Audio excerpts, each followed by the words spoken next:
کہ ایک وقت ایسا بھی تھا کہ پاکستان اس سارے خطے میں وہ ملک دیکھا جاتا تھا جو سب سے تیزی سے پروگریس کر رہا ہے، اور پاکستانیوں کی دنیا میں عزت تھی۔ ہمارا پریزیڈنٹ جب 60s میں امریکہ گیا تو امریکن پریزیڈنٹ اس کو ایئرپورٹ پہ ریسیو کرنے آیا۔ اسی پریزیڈنٹ جب انگلینڈ گیا تو اس کو جس طرح کی ویلکم دی گئی برطانیہ کے اندر، کیونکہ ایک ملک کی حیثیت تھی اور لوگ یہ دیکھ رہے تھے کہ یہ ملک بڑی تیزی سے اوپر جا رہا ہے، اور اس کے اوپر پریڈکشنز بھی تھیں۔ ایک کتاب میں مینشن کیا گیا کہ ایشیا کا کیلیفورنیا بننے جا رہا ہے پاکستان، اور پھر ہم نے اس کا زوال بھی دیکھا، نیچے بھی آتے دیکھا۔ اور اسی لیے میری طرح کا آدمی جس کو اللہ سب کچھ دے بیٹھا تھا، جس کا بڑا نام تھا، اس لیے وہ پالیٹکس میں آیا، کیونکہ پالیٹکس میں جتنے لوگ آئے ان کو تو کوئی پہلے نہیں جانتا تھا، ان کی کوئی حیثیت نہیں تھی۔ بعد میں پالیٹکس میں ان کا نام آیا، لیکن مجھے تو سب پہلے جانتے تھے اور اللہ نے سب کچھ دے چکا تھا۔ تو وجہ اس میں آنے کی یہ تھی کہ تب تک ایک اللہ نے جو سب سے بڑا تحفہ دیتا ہے انسان کو، وہ ہے ایمان کا تحفہ۔ کوئی بھی اس سے بڑا تحفہ نہیں ہے، اور وہ جن کو اللہ یہ تحفہ دیتا ہے، تو قرآن میں یہ بھی آیت ہے کہ ایمان والے انسان کو پہچان جائیں گے، کیونکہ جو ایمان والا آدمی ہوتا ہے وہ آزاد ہو جاتا ہے کئی چیزوں سے، جو کہ زنجیریں زمین میں انسان کو روک کے رکھتی ہیں اس کا پوٹینشل اچیو کرنے کے لیے۔ وہ ایمان وہ زنجیریں توڑ دیتا ہے، جس کو علامہ اقبال جب شاہین کہتے ہیں، اقبال کا شاہین، تو وہ زنجیریں توڑ کے اوپر جاتا ہے۔ اور وہ زنجیریں ہیں پیسے کی، پاور کی، یہ جو شہرت کی، ہر قسم کی ذات بنایا فرشتوں سے بھی اوپر۔ تو اس کا مطلب یہ ہے کہ انسان میں وہ پوٹینشل ہے جو کسی میں بھی نہیں ہے، لیکن وہ پوٹینشل اچیو کرنے کے لیے انسان کو وہ زنجیریں توڑنی پڑتی ہیں، اور وہ ایمان وہ زنجیریں توڑ دیتا ہے۔ تو تاریخ کا میں طالب علم ہوں، کیونکہ میں نے یہ بڑا سٹڈی کیا کہ وہ کیا جادو ہوا کہ ایک دم، جو ابھی شیخ یاسر نے بتایا کہ 1% صرف مکہ کے لوگ پڑھے لکھے تھے، کوئی حیثیت نہیں تھی۔ 2 سپر پاورز تھی، پرشین امپائر اور بیزنٹائن امپائر، بڑی پاورز تھی، ان میں کوئی حیثیت نہیں تھی عربوں کی۔ تو وہ کیا تھا کہ وہ دنیا کی انہوں نے امامت کرنی شروع کر دی؟ تو وہ میں نے بڑا سٹڈی کیا، اور اس کے ساتھ پھر میں نے ریلیٹ کیا پاکستان کو، کیونکہ ہمارا تو واحد ملک بنا تھا اسلام کے نام پہ، اور تو کوئی ملک نہیں اسلام کے نام پہ بنا۔ ایران میں ایرانی رہتے تھے، مصر مصری، لیکن یہ تو بنایا ہی گیا تھا اسلام کے لیے۔ تو میں نے اس کو جب سٹڈی کیا، تو میں نے جتنا میں سٹڈی کرتا گیا اور جتنا اللہ نے میرا ایمان مضبوط کرتا گیا، اتنا ہی میں اس نتیجے پہ پہنچا کہ جب تک ہم سیرت نبی پہ نہیں چلیں گے، تب تک ہم وہ مقام نہیں حاصل کر سکتے جو علامہ اقبال کا خواب تھا۔ علامہ اقبال کو اگر آپ سٹڈی کریں، بہت بڑا ایک ذہن تھا، جو مغربی فلسفے بھی سمجھ گیا، اور جو گراؤنڈڈ تھے اپنے دین کے اندر اور اپنی اسلام کی تاریخ میں۔ اس لیے انہوں نے جو ایک ورڈ انگریزی کے اوریجنل تھاٹ، انہوں نے جو ان کی جو سوچ تھی، وہ بالکل ایک کسی کی غلام، یعنی جو ذہنی غلام بدقسمتی سے، کلونیلزم کی وجہ سے مسلمان دنیا میں ذہنی غلام ہیں، جو اپنی غلامی کی زنجیریں نہیں توڑ سکتے، وہ زیادہ خوفناک ہیں جسمانی غلامی سے۔ تو علامہ اقبال وہ تھے جو کہ اوریجنل تھاٹ تب دیا جب وہ موازنہ کر بیٹھے کہ یہ مغربی سویلائزیشن کیوں اوپر گیا اور ہمارا کیوں زوال آیا۔ اور پھر انہوں نے شکوہ اور جواب شکوہ میں جواب بھی دیے کہ ہم ایک وقت پہ یہاں تھے اور اب ہم یہاں ہیں، کیوں ہیں؟ تو میں آہستہ آہستہ اس نتیجے پہ پہنچ گیا کہ ہمارا جو سسٹم بن گیا تعلیم کا، وہ ہی ہمارے لیے سب سے بڑی رکاوٹ بن گیا۔ ایک طرف انگلش میڈیم بن گیا جو کہ کلونیل ایجوکیشن سسٹم تھا، وہ ہمارا نہیں تھا۔ دوسری طرف ہم نے اردو میڈیم کر دیا جو نہ تیتر نہ بٹیر رہ گیا۔ تیسری طرف دینی مدرسے چلے گئے، 3 پیرل ایجوکیشن سسٹم بن گئے۔ اب وہ 3 پیرلل ایجوکیشن سسٹم میں 3 قومیں نکلنی شروع ہو گئی، ان کا کنیکشن ہی ایک دوسرے سے نہیں رہا۔ تو سب سے بڑی چیز ہم نے فیصلہ کیا، سب سے پہلے تو ایک کور ایجوکیشن، ایک کریکولم ایک لے کے آئیں، تاکہ ایک پہلے ان کو قوموں کو تو ایک طرف لے کے آئے، لیکن جو سب سے بڑی چیز یہ ہے کہ جو بھی شیخ ناصر نے بھی یہ بات کی، جب بھی میں مکہ یا مدینہ گیا، سب سے زیادہ لوگ پاکستانی نظر آتے ہیں آپ کو وہاں۔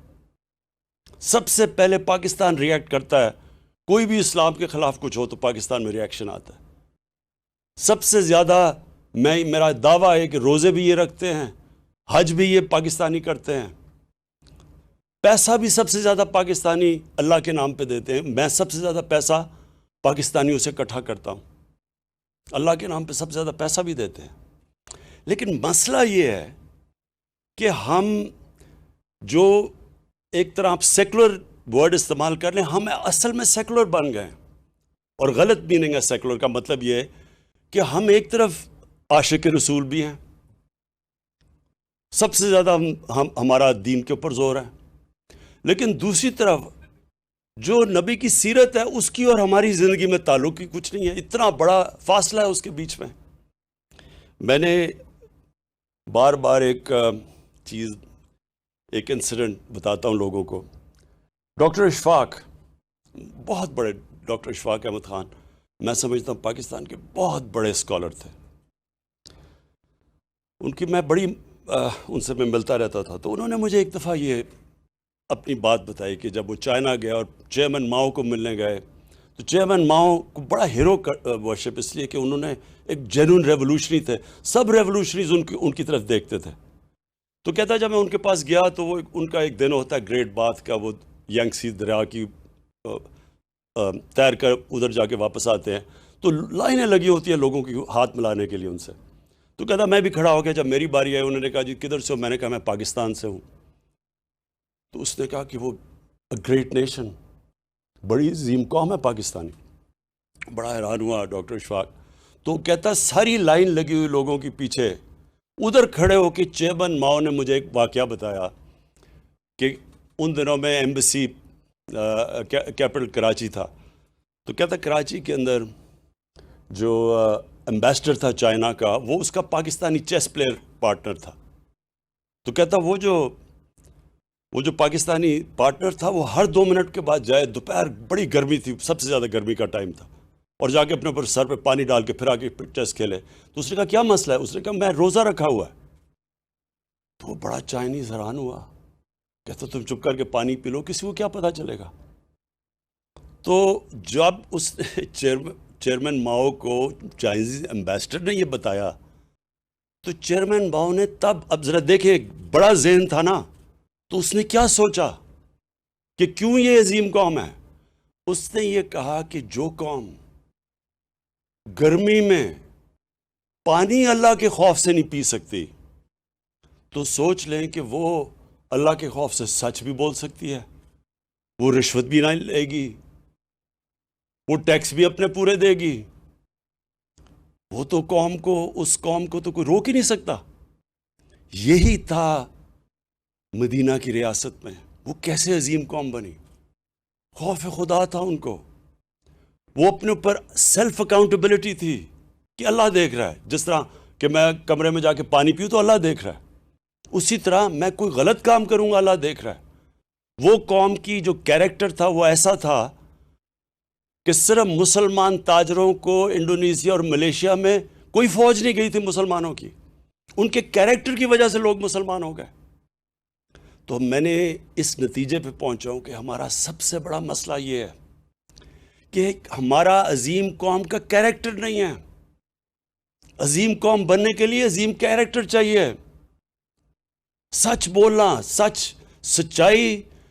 ایک دفعہ نبی صلی اللہ علیہ وسلم نے، کسی نے، ایک قریش آیا، کہتا جی میرا سارا قبیلہ مسلمان ہو گیا، لیکن میری جتنی اس کی عمر ہوگی، میں اس عمر کے اس حصے میں ہوں کہ میں اب عادتیں اپنی نہیں بدل سکتا، تو مجھے کوئی ایک چیز بتائیں کہ میں وہ کر لوں عمل جس سے میں اپنی عادتیں بھی رکھوں اور مسلمان بھی ہو جاؤں۔ تو انہوں نے کہا سچ بولا کرو. یہ سچائی بہت بڑا کیریکٹر کا جو نبی صلی اللہ علیہ وسلم کے نبوت سے پہلے کیریکٹر کی تھی، صادق اور امین، سچ بولنے والے اور انصاف کرنے والے. اس کے اوپر بنتی ہے کیریکٹر کی بنیاد. اور جو لیڈرشپ ہوتی ہے، لیڈر کوئی بھی لیڈر بن ہی نہیں سکتا، رسپیکٹ کمانڈ کر ہی نہیں سکتا جب تک اس میں یہ دو صفتیں نہ ہوں، سچا آدمی اور انصاف کرنے والا آدمی. تو میں نے اس لیے تب سے سوچا کہ کبھی اللہ نے موقع دیا تو یہ میں نے ضرور کرنا ہے کہ ایک اپنے ملک کے اندر انسٹیٹیوشنز بنانی ہے جو کہ ایک نبی کی سیرت اور ہمارے اعمال کو جوڑے. یہ جب تک جڑیں گے نہیں ہم عظیم قوم نہیں بن سکتے. اور یہ ہم وہ بن سکتے اس لیے ہیں کہ اکثریت عاشق رسول ہے. یہ جو سارا خطہ مسلمان ہوا تھا، یہ عاشق رسول نے مسلمان کیا تھا. یہ جو ہمارے بڑے بڑے بزرگ تھے، اولیاء کرام، بابا بلے شاہ، خواجہ معین الدین چشتی، نظام الدین اولیاء، داتا صاحب، میاں میر، بابا فرید گنج شکر، یہ سب عاشق رسول تھے. اور انہوں نے عام انسان کی زبان میں سیرت نبی کا پیغام لے کے گئے. قوالی ایجاد کی گئی صرف اس لیے کہ عام لوگوں کو پیغام دیا جائے ہمارے نبی صلی اللہ علیہ وسلم کا. تو اس لیے دو چیزیں، ایک تو رحمت العالمین اتھارٹی، اس کا کیا مقصد ہے؟ اس کا یہی مقصد ہے اکٹھا کرنا سیرت نبی اور ہمارے اعمال کو. اس کے لیے ہم نے میڈیا کا پورا استعمال کریں گے، ٹیلی ویژن کا، سیریلز کا، جس طرح ترکی سیریل ہے ارتگرل، اپنی تاریخ کا، بچوں کے کارٹونز کا، واٹس ایپ کا. ہم یہ ساری چیزیں استعمال کریں گے لوگوں کو آسان لوگوں کی زبان میں پیغام دینا کہ کیا سیرت نبی ہے کیا، اور کیوں آپ عظیم قوم نہیں بن سکتے، کیوں ایک انسان عظیم انسان نہیں بن سکتا جب تک اس کے اوپر نہ چلے. جو مدینہ کی ریاست، اس کے اندر جو سب سے بڑی چیز اگر آپ نوٹس کریں، تاریخ پڑھیں، تو اتنے چھوٹے وقفے میں اتنے زیادہ عظیم انسان دنیا کی تاریخ میں نہیں آئے. جو دیکھتے تھے تو عظیم آدمی بن جاتا تھا. کوئی سینٹرل ایشیا نکل گیا، کوئی مصر نکل گیا، کوئی کدھر، کوئی وہ موراکو میں گھوڑے دھڑا دیے اس نے سمندر میں کہ اللہ تیری زمین ختم ہو گئی ہے. ایک سے ایک بڑا عظیم انسان بن گیا. اس یونیورسٹی کے اندر میں چاہتا ہوں کہ یہ ریسرچ کی جائے، بتایا جائے لوگوں کو. یونیورسٹیز بن ہی نہیں سکتی جب تک ان کے اندر ریسرچ نہیں ہوتی. یونیورسٹی تو بنتی ریسرچ سے ہے. ہمارے ملک میں ریسرچ ہی نہیں ہے. کوئی یہ نہیں بتا رہا آج تک کہ وہ کیا کوالٹیز تھی ان لوگوں کی کو جو دنیا کی امامت کر لی. یہ تو تاریخ میں تو اس کی کوئی مثال ہے ہی نہیں کہ وہ لوگ جن کی حیثیت ہی کوئی نہیں تھی، وہ دیکھتے دیکھتے دنیا کی امامت کرنا شروع کر دیا. اور یہی نہیں کہ صرف یہی نہیں کہ انہوں نے فتح کی، سارے سائنٹسٹ ٹاپ مسلمان تھے، کلچرل لیڈرز تھے دنیا کے. دنیا کے تھاٹ لیڈرز ایسے بنے کہ انہوں نے دنیا کی علم کو لے کے آئے، عربی میں ٹرانسلیشن کی اور ادھر سے پھر تھاٹ ڈیولپ کیا. لیکن سب سے امپورٹنٹ چیز یہ تھی کہ تقریباً سارے جو بڑے بڑے اسکالرز اور سائنسدان تھے، سب اسلام کے اسکالرز بھی تھے. دونوں اکٹھے چل رہے تھے. ہمارے سائنس اور اسلام میں کوئی لڑائی نہیں تھی. ہاں ایک بعد میں ضرور چلی ریشنلسٹ اور ان کے اندر جو دوسری دو اسکول آف تھاٹس کے اندر چلا، لیکن آن دا ہول اسکالر بن ہی نہیں سکتے تھے. کوئی بھی پڑھ لیں، البرونی پڑھیں، ابن خلدون پڑھ لیں، ساروں کے اندر ان کا کنیکشن اللہ کے ساتھ تھا. سو وہ کنیکٹڈ تھے. اس وقت جو ضرورت ہے پاکستان میں دو چیزوں کی، ایک کہ ہماری یونیورسٹیز کے اندر ریسرچ کی جائے. سب سے بڑا مسئلہ ہمارا اس وقت ملک میں آیا ہوا ہے ویسٹرن کلچر کو ہم صحیح معنی میں کرٹیک نہیں کر سکتے. ہم بتا ہی نہیں سکتے اپنے آنے والی نسلوں کو کہ اس کی طاقت کیا ہے, کیا وجہ ہے کہ ویسٹرن کلچر اوپر ٹیکنالوجیکل سائنٹیفک ان میں آگے نکل چکا ہے دنیا سے, لیکن ان کی جو اسپرچل سائڈ ہے اس میں کیا مسئلے آ رہے ہیں ان کے. اسپرچولی وہ نیچے جا رہے ہیں, چرچز بند ہو رہے ہیں. پوپ نے ابھی اسٹیٹمنٹ دی ہے, اس نے کہا Europe has become spiritual barren area, desert, spiritual desert. کیا وجہ ہے؟ دونوں کو, انسان میں جسم بھی ہوتا ہے اور روح بھی ہوتی ہے. انسان دو چیزوں کا بنا ہوتا ہے. آپ صرف جسمانی سائڈ کے اوپر پوری توجہ دیں, امبیلنس آ جاتا ہے انسانوں میں. اور یہی وجہ ہے کہ ہمارے جو یوتھ ہے اس میں کنفیوژن آئی ہوئی ہے اس وقت. ایک تو وہ دیکھتا ہے ویسٹرن کلچر اور ان کی آگے اور ٹیکنالوجیکل پروگریس ہر طرح آگے ہیں, تو وہ ایک دوسری طرف ہمارا دیکھتا ہے اور وہ سمجھتا ہے کہ ہم تو پیچھے رہ گئے ہیں دنیا سے. اور یہ بہت بڑی ٹیمپٹیشن ہوتی ہے جب کوئی معاشرہ پروگریس کرتا ہے اس کو بلائنڈلی کاپی کرنا شروع کر دے. اور وہ اس لیے ہوتا ہے کہ ہمارے ملک میں صحیح معنی میں ہم ریسرچ کر کے اپنی یوتھ کو انفارم چوائسز دینے کا موقع نہیں دے رہا ہے. جب ہم ریسرچ کریں گے, جب ہم بتائیں گے کہ یہ ان کی طاقت ہے, ان کی کمزوری ہے, کیا ان کے مسئلے آئے جب ان کی اسپرچویلٹی گری ہے, ان کا فیملی سسٹم میں کیا مسئلہ ہے, خاندانی نظام ان کا نیچے چلا گیا ہے, وہ کتنی 40 سال پہلے ان کا خاندانی نظام کدھر تھا, آج کدھر چلا گیا ہے, اس کے کتنے اثرات ہیں معاشرے میں. یہ یونیورسٹیز کا کام ہے, ریسرچ کریں, بتائیں, آگاہ کریں لوگوں کو. پھر بچوں کے اوپر کیا گزر رہی ہے. موبائل فون, دنیا میں اتنا بڑا چیلنج نہیں آیا جو آج موبائل فون سے آیا ہے. اس کے پازیٹیوز کیا ہیں, کتنا فائدہ ہے, تعلیم اس سے کتنا علم حاصل کر رہے ہیں بچے ینگ ایج پہ, لیکن جو اس کے اندر پورنوگرافک مٹیریل آ رہا ہے اس کے نقصانات کیا ہیں, کیسے کوپ کرنا ہے, بچوں کو ہتھیار کیسے دینے ہیں. یہ جو ایک بالکل نئی ریالٹی آ گئی ہے, آپ یہ بند تو نہیں کر سکتے, سوشل میڈیا کو نہیں بند کر سکتے, آپ روک تو نہیں سکتے ان کو, لیکن آپ اپنے بچوں کو کم از کم بتا تو سکتے ہیں اچھے برے کی, اس کی ایڈوانٹیج کیا ہے, یہ طرز زندگی لوگے تو اس کا یہ نقصان آتا ہے, اس کے یہ فائدے ہیں. ہم اپنے بچوں کو چوائسز تو دے سکتے ہیں. اور پھر میں ورڈ یوز کرتا ہوں, انفارم چوائسز.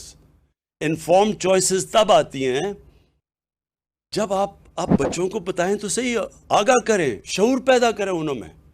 اس لیے یہ یونیورسٹیز بڑی امپورٹنٹ ہے. القادر یونیورسٹی کے اندر انشاءاللہ ریسرچ کی جائے گی, انٹرنیشنل اسکالرس کے ساتھ ان کے ساتھ کنیکشنز ہوں گے, جس طرح شیخ ناصر ہے. ڈیبیٹس کروائی جائیں گی. ڈیبیٹس, یہ یاد رکھیں کہ ہمارے ملک میں ایک بہت بڑا ہمیں نقصان پہنچا ہے, ہم اجتہاد ہی نہیں ہونے دیتے. قرآن کے اندر اللہ کا حکم ہے اجتہاد کرو, ڈیبیٹ کرو. جب آپ اجتہاد ہی نہیں ہونے دیں گے تو تھاٹ پروسیس آگے کیسے بڑھے گا. علامہ اقبال کا جو کتاب ہے ریکنسٹرکشن آف اسلامک تھاٹ, وہ اس کے اندر تو اگر آپ جس کا موقف آپ سے مختلف ہوگا آپ اس کو کافر کہہ دیں گے تو اجتہاد کیسے ہوگی. تو ہم آگے تو بڑھ ہی نہیں سکتے. ہم اسلام کے, اور اس لیے جو سب سے بہترین اسلام کے اوپر کام ہو رہا ہے وہ مغربی ممالک میں ہو رہا ہے. شیخ یاسر آپ کو بتائیں گے کس طرح کی وہاں ڈیبیٹس چل رہی ہیں, کیسے کیسے اسکالرز وہاں بیٹھے ہوئے ہیں, کیونکہ وہاں کفر کا فتویٰ کا ڈر نہیں ہے. ہمارے ملک میں پھر سے کہتا ہوں کہ بہت پوٹینشل ہے. اللہ نے اس ملک کو سب کچھ دیا. ہمارا جو سب سے بڑا مسئلہ لیڈرشپ, ہمارے لیڈرشپ کے اندر جو جس طرح کے لیڈرز آنے چاہیے وہ نہیں آتے. وہ کیوں؟ کیونکہ لیڈرز کے اندر وہ جو کیریکٹر لیڈر کا ہے وہ نہیں ہے. ہمارے پولیٹیکل لیڈرشپ کے اندر بجائے یہ سوچیں کہ یہ بہت بڑا, آپ جب ایک لیڈر بنتے ہیں آپ پہ اللہ بہت بڑی ذمہ داری ڈال دیتا ہے. جب ایک لیڈر عوام کی خدمت کرتا ہے, وہ سارے پیغمبروں نے یہ کیا تھا, سارے پیغمبر لیڈر تھے اللہ کے, اور ان سارے پیغمبروں نے انسانوں کو بدلا تھا، خدمت کی تھی، انسانیت کے لیے آئے تھے. اور جب ایک لیڈر بن کے ایک اتھارٹی پہ آ کے ملک کا پیسہ چوری کرنا شروع کر دیتا ہے، اس سے بڑا اللہ کا عذاب کسی انسان پہ نہیں آ سکتا. کیونکہ جو معاشرے میں غربت ہوتی ہے سارا گناہ اس کے اوپر جاتا ہے. اس لیے ہمیں اپنے نبی صلی اللہ علیہ وسلم کی جو انہوں نے جو لیڈرشپ کا کانسیپٹ دیا تھا، انشاءاللہ القادر یونیورسٹی اور ہم باقی جو ہماری رحمت للعالمین جو اتھارٹی ہے وہ ساری یونیورسٹیز کے ساتھ ان ٹچ رہے گی. ادھر چیئرز ہیں، سیرت چیئرز ہیں، ان کے ساتھ ہم ان ٹچ رہیں گے. اور بیسکلی جو اس نبی صلی اللہ علیہ وسلم نے لیڈرشپ کا کانسیپٹ دیا تھا وہ ہم نے اپنی یوتھ کو دینا ہے. اسکول کے بچوں سے شروع کریں گے سب کو، تاکہ پتہ تو چلے کہ لیڈر میں کون سی کوالٹیز ہیں. کبھی بھی ایک خود غرض آدمی لیڈر نہیں بن سکتا. لیڈر ہمیشہ اپنی ذات سے نکل کے بڑا سوچتا ہے. قائد اعظم محمد علی جناح، نیلسن مینڈیلا، وہ لیڈرز جو کہ ایک اپنی آپ کو قربان کر دیتے ہیں اپنی قوموں کے لیے. ساری زندگی وہ قومیں ان کو دعائیں دیتی ہے، ان کی عزت کرتی ہے. کبھی بزدل انسان لیڈر نہیں بن سکتا. اس لیے قرآن کی آیت ہے کہ جو لوگ ایمان لے آئے میں ان کے خوف دور کر دیتا ہوں. اس لیے وہ جو ایک دم لیڈرز کی بارش ہوئی تھی مدینہ کی ریاست کے بعد، ہمارے نبی صلی اللہ علیہ وسلم کی دنیا سے جانے کے بعد، ایک سے ایک بڑا لیڈر بن گیا تھا. کیونکہ ان کے خوف دور چلے گئے تھے، بڑی سوچ تھی، ان کی ذات سے باہر نکل گئے تھے، اور سچے لوگ تھے اور انصاف کرنے والے لوگ تھے. یہ 4 کوالٹیز ہیں جو بنیاد ہے ایک لیڈر کی. اور یہ ہم نے اپنے بچوں کو پڑھانا شروع کرنا ہے تاکہ ہمارے ملک میں بھی لیڈرز نکلیں. جب وہ ان کو اقتدار ملے تو وہ اپنی قوم کا سوچیں، یہ نہ سوچیں کہ انہوں نے کتنا پیسہ بنانا ہے اور اپنے آپ کو کتنے فائدے پہنچانے ہیں اور اپنی رشتہ داروں اور دوستوں کو اوپر لے کے آنا ہے. میرٹ قائم کرنی. اور وہی مدینہ کی ریاست میں سب سے بڑی چیز اگر آپ دیکھیں میرٹ تھی. جو کوئی ایکسل کرتا تھا وہ بڑے عہدے پہ پہنچ جاتا تھا. اور جو آخر میں یہ چاہتا ہوں کہ ہماری یونیورسٹی سے اس طرح کی اسکالرشپ ہو، اور انشاءاللہ جو ہماری رحمت للعالمین اتھارٹی ہے وہ سارے انٹرنیشنل اسکالرز کے ساتھ ان ٹچ ہے. اور ہماری کوشش یہ ہے کہ آگے سے، اور یہ ہوگا، میں آپ کو پھر بتا رہا ہوں کہ باہر کسی نہ کسی ملک میں وہ ہمارے نبی صلی اللہ علیہ وسلم کی شان میں پھر سے گستاخی کریں گے. لیکن اس بار میں چاہتا ہوں کہ ایک بڑا انٹلیکچول، ریزنڈ، سوچ سمجھ کے، قانون دیکھ کے ایک اس طرح کا ہمارے ساتھ ہمارا رسپانس جائے. سارے مسلمان اسکالر سے پہلے کنسلٹ کریں، مسلمان ہیڈز آف اسٹیٹ سے کنسلٹ کر کے ایک وہ رسپانس جائے جو یہ نہ ان کو کہنا پڑ جائے کہ جی جب دیکھیں مسلمان دنیا آزادی رائے کے خلاف ہے.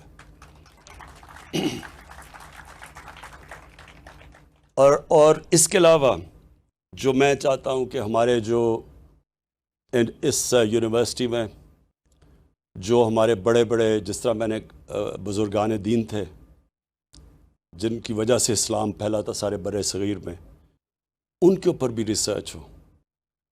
اور ان کے جو کلام ہیں وہ ہم جب یہ بڑے بڑے عرس ہوتے ہیں وہاں اتنے لوگ آتے ہیں، لاکھوں لوگ آتے ہیں، پیار کرتے ہیں ان سے، ان کو بار بار بتایا جائے کہ ان کی ٹیچنگز تھی کیا.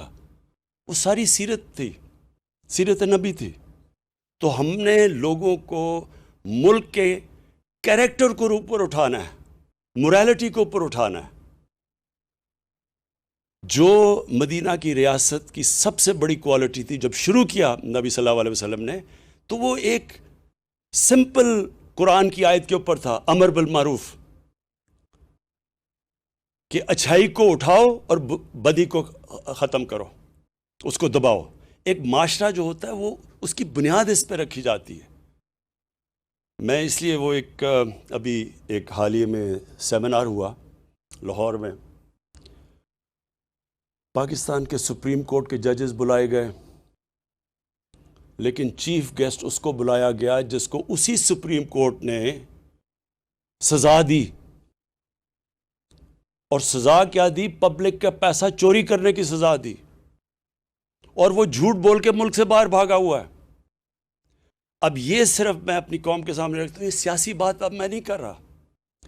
جب آپ برائی کو برائی نہیں سمجھتے، جب آپ کرپشن کو برائی نہیں سمجھتے، تو اس معاشرے میں محنت کون کرے گا؟ میں کیوں پڑھوں، 14 سال پڑھائی کروں، اس کے بعد 8 گھنٹے کام کروں، اور میں اپنے مشکل سے بیوی بچوں کا پیٹ پالوں، اور دوسرا آ کے ایک کبھی آ جائے، اور میں دیکھ رہا ہوں کہ میں محنت کر رہا ہوں، اور یہ دیکھو کوئی محنت کیے بغیر اتنا بڑا کوئی معاشرہ نہیں چل سکتا۔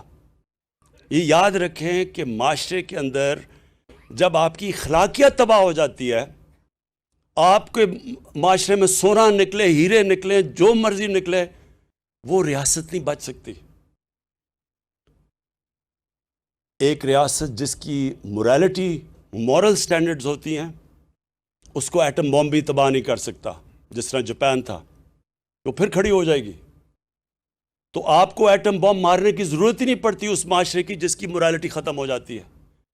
جب ہم کرپشن کو برا نہیں سمجھتے تو معاشرہ تو تباہ ہو جاتا ہے۔